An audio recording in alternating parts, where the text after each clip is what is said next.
માણસ અને કુદરત આ બંને એકબીજા માટે સર્જાણા છે. એટલા માટે જ કદાચ આપણે મનની શાંતિ મેળવવા માટે હંમેશા કુદરતના ખોળે જવાનું જ વિચારતા હોઈએ. જ્યાં મનને શાંતિ અને શરીરને ઠંડક મળે એવી જગ્યા એટલે કઠવાડા.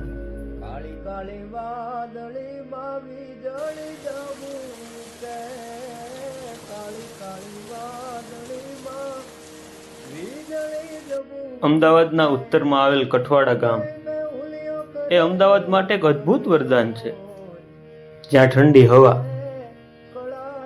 ઝળહળતું પાણી, ઘટાદાર વૃક્ષો, આટલું બધું જ્યારે એક સાથે જોવા મળે ત્યારે મનને જાણે સ્વર્ગ મળી ગયું હોય એવું લાગે. અને આ કુદરતી સૌમ્યની વચ્ચે આવેલું છે ટેબલી હનુમાન મંદિર.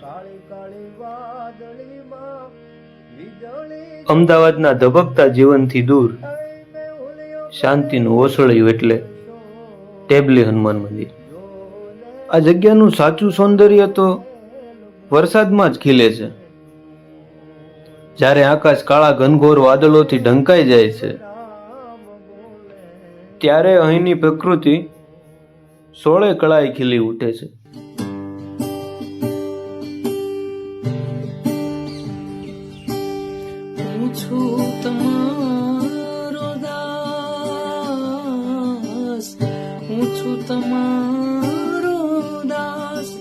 વાલા મને રાખો ચરણોની પાસ, રામદેવજી હું છું તમારો દાસ. અહીંની લોકકથા અનુસાર આ મંદિર 100 વર્ષ પ્રાચીન છે. જેટલું જૂનું મંદિર એટલો જ જૂનો ઇતિહાસ અને અહીંયાની વાતો છે. જ્યાં કળા, કુદરત, સાધુતા અને ખમીરી એક હારે જોવા મળે છે.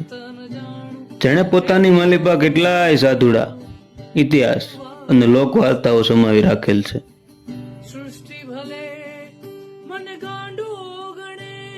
ટેબલી હનુમાન કે જ્યાં દાદા ખાલી મંદિરમાં જ નહીં પણ વસ્તુઓમાં, વાતોમાં અને દરેક વ્યક્તિના મન, મંદિર અને હૃદયમાં પણ દાદા જ છે.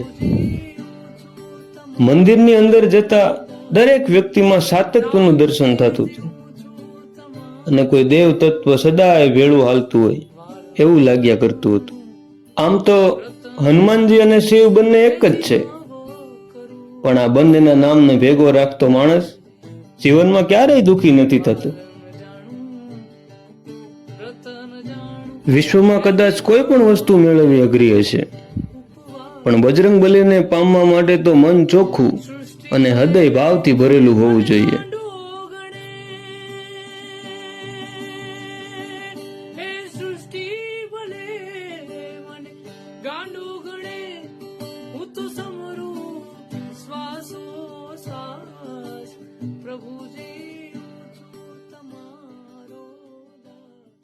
માયાનગરી અમદાવાદની આ સમુદર રૂપી જગ્યામાંથી અમે લોટો ભરીને માહિતી મેળવી છે.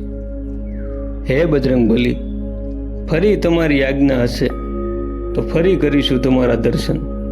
ત્યાં સુધી જય સિયારામ.